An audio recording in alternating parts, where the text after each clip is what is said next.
government, sindikato, ang buong gobyerno, ahensya, pati ang legislature. But what can the president do, frankly, in terms of changing the systems? Yes, we can file cases, hold people into account, ipakulong. Pero pwedeng buong gobyerno makulong na. But what can change just in terms of systems? Alam mo, ultimately, and I said this because this week I'll be defending the judiciary budget. Unless we punish more and punish swiftly, yung respeto sa ating mga batas ay magiging voluntary. Ibig sabihin, I was told by Sandigan Bayan Justice that they have about 5,000 unserved warrants of arrest. Unserved warrants? Yes. 5,000 yan. Ibig sabihin yan, dapat naka-aresto na at nakakulong na o kaya makapagpiyansa ng bail. Big day. That's one. So, bakit daw, sir? Bakit hindi nila ma-serve? Well, ang kanilang police, law enforcement, PNP, NBI, etc. And that's why we passed the Judicial Martial Act in 2 Congresses ago.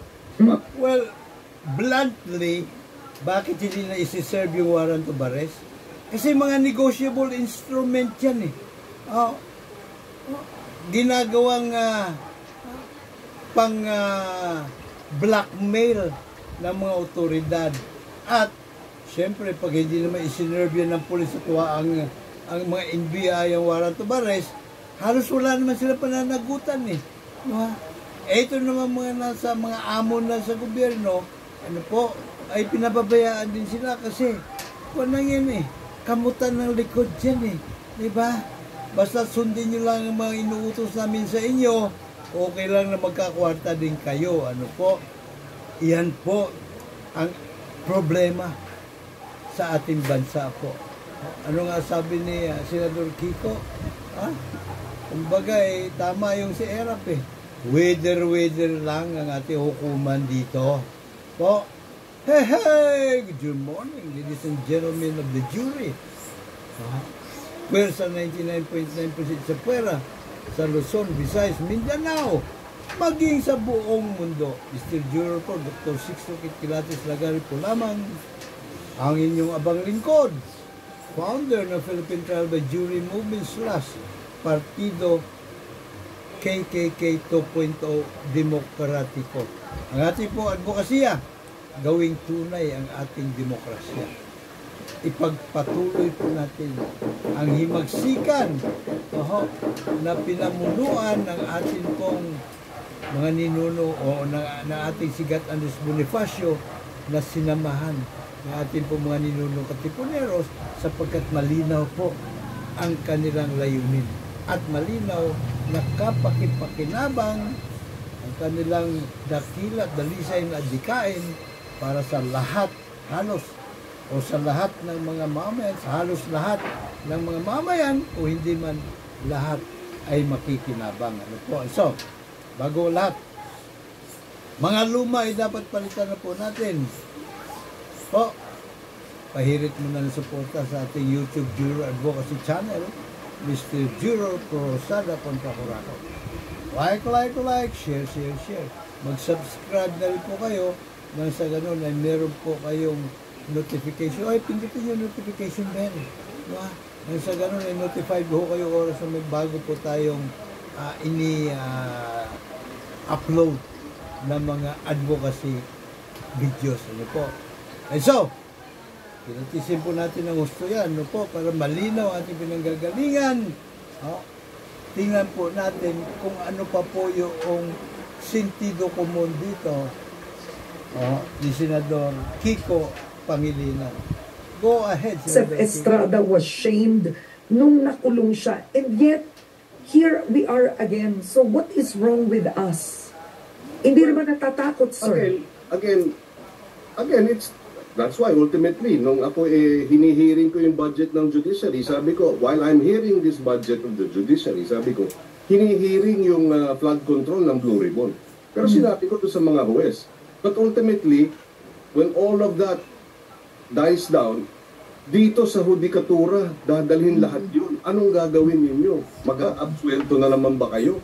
Papabayaan na naman at patatagalin? You know, there are cases, corruption cases in the Sandigan Bayan na 40 years na hindi pa nadidismiss, hindi pa nare-resolva o hindi pa na-convict. Yung 40 years. Well, having said that, we are filing a judiciary congressional commission. Congressional Commission on the state of the Philippine justice system. Parang EDCOM 2. You know, the education crisis precipitated or ushered in yung EDCOM 2 so that the Congress will review and find out where are the gaps. We are already going to file Judiciary and Justice System Congressional Commission to identify the gaps. Right now, I believe we don't have enough courts to be able to fast-track itong paglilitis. Nababagalan tayo. Ang average case life ata ngayon is about 4 years. That's too long. And that's in the first level, huh? Yeah. So we have to take stock of this. And that's one step that the legislative branch can do. As chairman of the Senate Committee on Justice and Human Rights, we will sponsor that measure so that we have a congressional commission on the state of Philippine, the justice system in the Philippines. We are not punishing enough, and we're not punishing swiftly. And that is one major reason why impunity continues to plague us. Okay, balikan natin si Zaldi. For example lang, just you know, the Independent Commission Against Corruption, a Hong Kong group. It was created in the late 60s, early 70s. Before that, grabe ang image at reputasyon ng Hong Kong police noon, puro corrupt. But today, Japan, for example, has a conviction rate of 90% sa criminal cases. If I'm not mistaken, and I recall correctly, Hong Kong is about 80+% conviction rate. Tayo, 47%. So these are what we have to do. Yeah. No? To punish more and to punish swiftly. Para matakot ang tao. Ngayon kasi, di ba, wala naman nakukulong eh. And nakakalungkot. Pero dapat talaga yan ang pupuntiryahin din natin dito. Okay. Balikan po na. Alright, ito po yung binabanggit ni Senator Kiko Pangilinan. Ladies and gentlemen of the jury.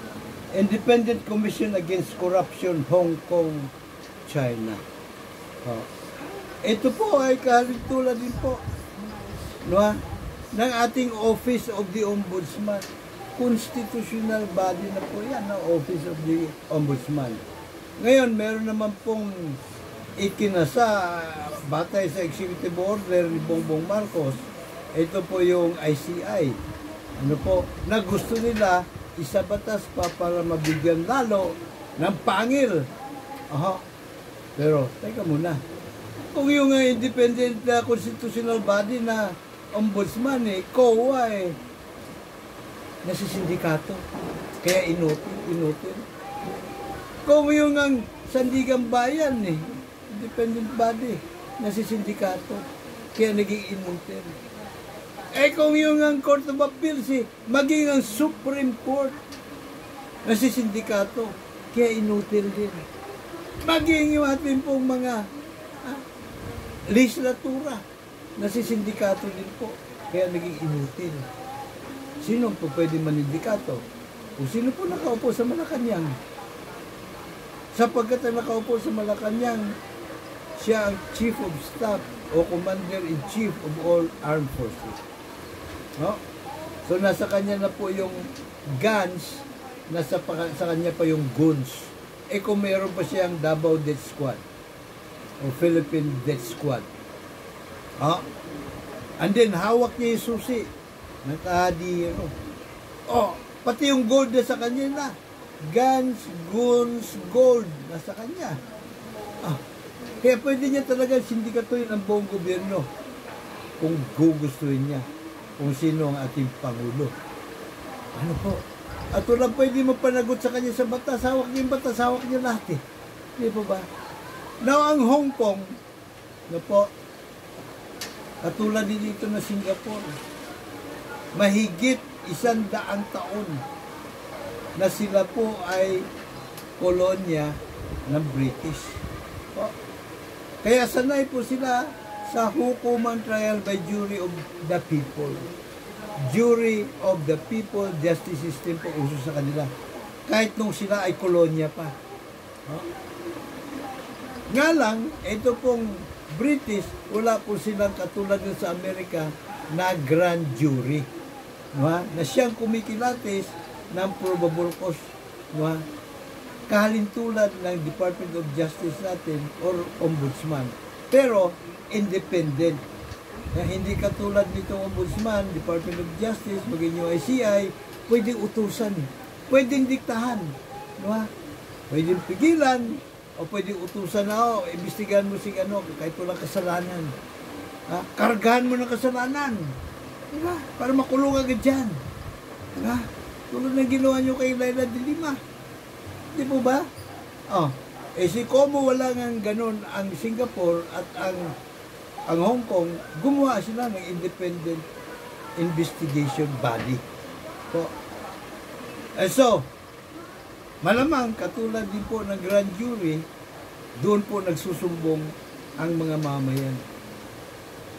Pagka nga may mga Amerikano may nakita kabalbalan, anomalya, katiwalian, magpaparating yan, kahit chismis lang sa grand jury. Ihuhulog na nila yung sinulat nila, ginawa ng kwento sa jury box, grand jury box. Pag nabasa yun ng grand jury, hindi na kailangan nilang gumawa pa ng sworn statement ng notaryado. Kahit na yung kanilang mga ebidensya, kahit chismis nga lang eh. Di ba? Bahala na ngayon yung grand jury na utusan yung prosecutor. Office of the Prosecutor na mag-imbestiga. Kapag ang iniimbestigahan, target na investigasyon ay malalaking isda, tulad ng Speaker of the House, Presidente, Secretary ng Department of Budget Management, para maiwasan ang pagdudahan, ang Department of Justice sa kanila, Solicitor General, tawag doon, mag-a-appoint ng special prosecutor. Katulad ng ginawa kay Donald Trump, special prosecutor po yung in-appoint para siya imbestigan. Kahit nakaupo pa sa presidente. Ngayon, lahat po ng mga ebidensya, testimonya na malilikom na ito pong prosecutor, yun ang ilalapag niya sa harap ng grand jury. Ang grand jury naman, na i-panel 16 hanggang 23 katao. Plus, alternates, Ito po ay bukod tangi isang kaso, isang grand jury lamang po. Hindi katulad sa atin, isang ICI, libo-libo ang kaso na harapin nila. Doon, isang grand jury, isang kaso. So, pagka impanel na po yung grand jury, ilalapag ngayon sa kanila ng special prosecutor ang nakalap niyang mga testimonya at ebidensya. Ang grand jury, kung halimbawa bilang nila 23 katao, 12 doon ang kinakailangan bilang ng boto para indictment ang ilalapag nila. At pasikreto po yung kanilang ginagawa investigasyon. Hindi po na ipatatawag ang target ng investigasyon na halimbawa itong ating pong Speaker of the House dati at ang Pangulo o ang Secretary halimbawa ng DBM, yung Executive Secretary Lucas Bersamin, hindi na ipatatawag yan. Sikreto nga eh.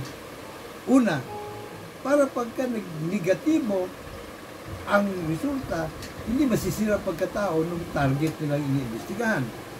Pagka naman nagpositibo, hindi makakatakbo agad.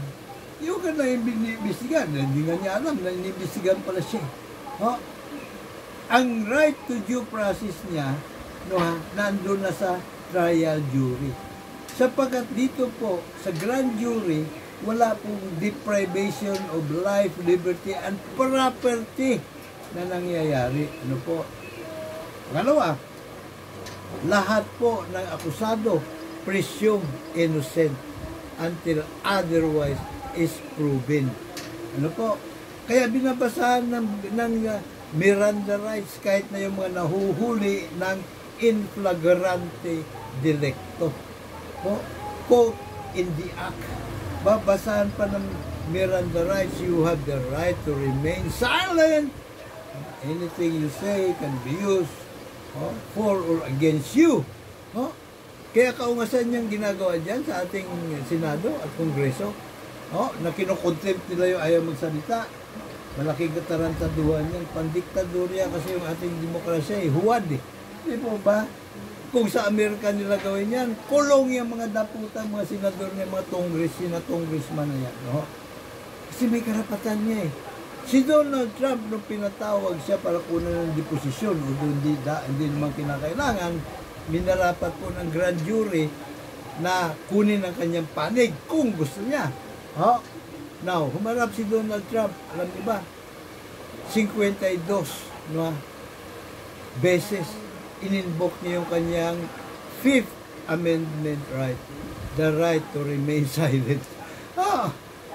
Ganun po kasi ang right ng karapatan po ng suspect na manahimik, hindi lamang po sa kung ilang question, pati po yung pangalan niya.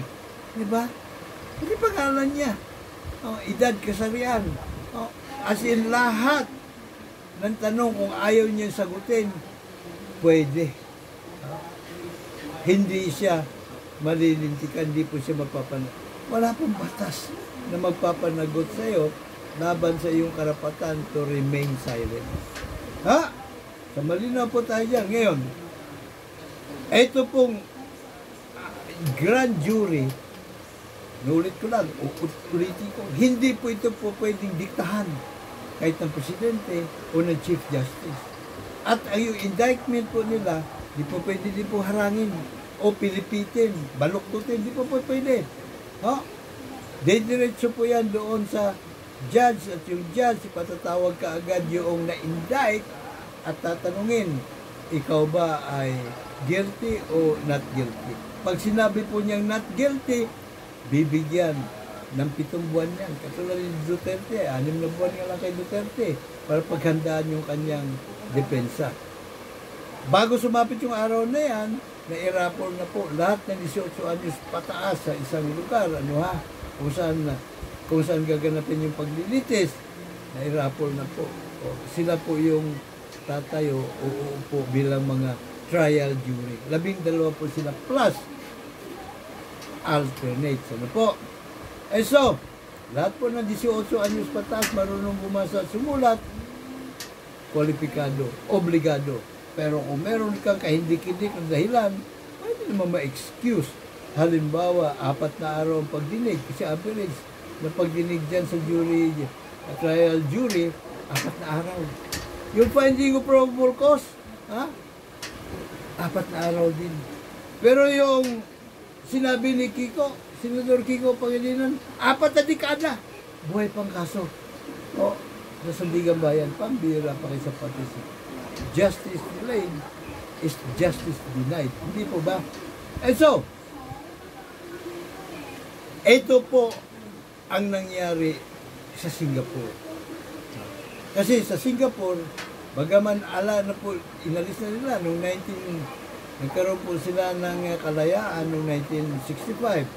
Pagsapit ng 1969, inalis na po nila yung trial jury. Pero ang kanilang uso pa rin ay common law justice, yung pa rin pong basis nila. So lahat po ng desisyon, ang kanilang pong batayan, yung pong mga jurisprudence, no, sila po ay may 1 siglo sa ilalim ng jury justice system. Ano po? Kaya, mahigpit po ang kanilang batas. At, ginawang kakampi. Nilikuan nyo ang mga Singaporean na sumuporta sa kanilang partido. People's Action Party. Sa kanon, lahat ng kakulang batas, may ihahain nila at mahigpit po na itinatutupad ng kanilang batas No ha? Dahil yung mga judge doon, siyempre, takot. Babuyin yung katarungan dahil kukuyugin sila ng mga Singaporean. Mareklamo yung mga Singaporean. Di po ba?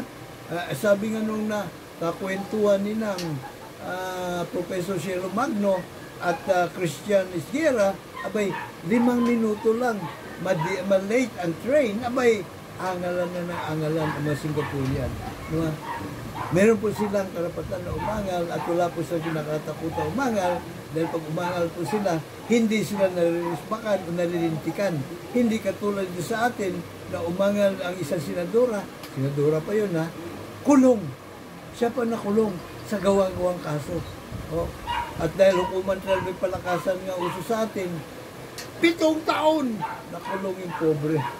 O yung mga General Renato Miranda, General Daniel Lim, Colonel Ariel Kirubin, nakulong din sa imbentong kaso laban kay Gloria Macapagal Arroyo dahil sa hukuman trial by palakasan. So ang Singapore po hanggang ngayon trial by jury. Ang Hong Kong pala. Nabanggit din ni Senador Kiko yung Japan. Trial by jury din po sa Japan. Kaya kita niyo may naghaharakiri. Hindi po naghaharakiri ang mga Hapon dahil po sa kung tawagin ay delikadesa. Hindi po. Ang batas sa Japan, kapag ang parusa ay kamatayan doon sa iyong ginawang katarantaduhan, at ikaw ay lumaban sa hukuman trial by jury at napatunayang nagkasala ka, papatawang ka na ng parusa kamatayan, iimbarguhin pa, kukumpiskahin ang kayamanan ng buong angkan mo. Kaya makita mo yung mga Hapon, pero pag nagharakiri ka, ikaw na mismo nag-administer ng parusa mo, hindi na babawiin yung sa angkan mo ng mga kayamanan. Yung ninakaw mo na lang ang babawiin sa'yo. Ganun po ang basas. Sa Japan, kaya mataas ang kanilang conviction rate. Sinabi nga ni Senador Kiko, umaabot ng 90%. Sa Hong Kong, umaabot ng 80%. Ano ba? Kasi trial by jury of the Hong Kongers ang may uso po ron. Kamakailan naman po yung dati ng Prime Minister nakulong dahil sa korupsyon. Then trial by jury nga. Now, mind you, marami po sa atin na hindi nakakaalam nito sapagkat binulag po tayo ng Department of Education. 133 anyos ang nakalipas, isinulong ng ating sigat Andres Bonifacio ang pagkakaroon ng malayang bayan ala demokrasya ng Amerika, powered by sangguniang bayan na kung tawagin sa Amerika yung mga town hall meetings kung saan umuupo, nagahuntahan, nagbabalitaktakan ang mga nakaluklok sa pamahalaan at yung mga mamayan para balangkasin kung ano yung mga paggawaing bayan dapat bigyan ng prioridad at kung ano yung mga kaukulang batas na dapat isabatas para sa pakinabang ng halos lahat ng mga mamayan kung hindi man lahat. At powered by hukumang jury of the people justice system. Kaya kahit buhay, tabak at sibat lang hawak ng ating mga ninunong katipuneros, hindi po sila nagdalo isip, hindi po sila nag-atubili na samahan sigat Andres Bonifacio. Ito yung mga isinulong din po nilikuan nyo sa Singapore.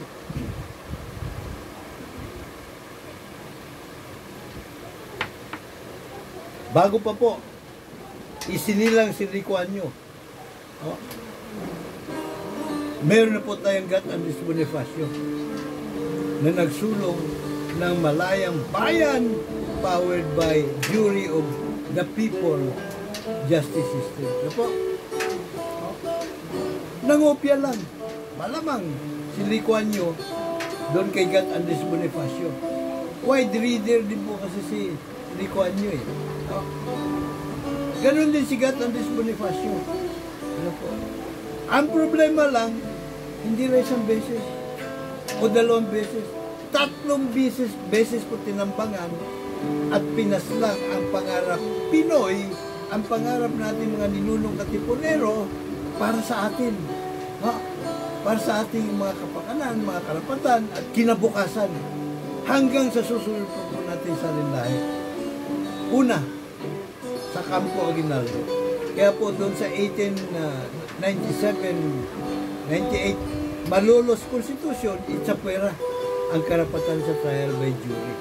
Po. Ganon din sa Campo MLQ, Manuel Luis Quezon, na pinagsigawan, they would rather have a Philippines run, a government run like hell by Filipinos than a government run like heaven by the Americans.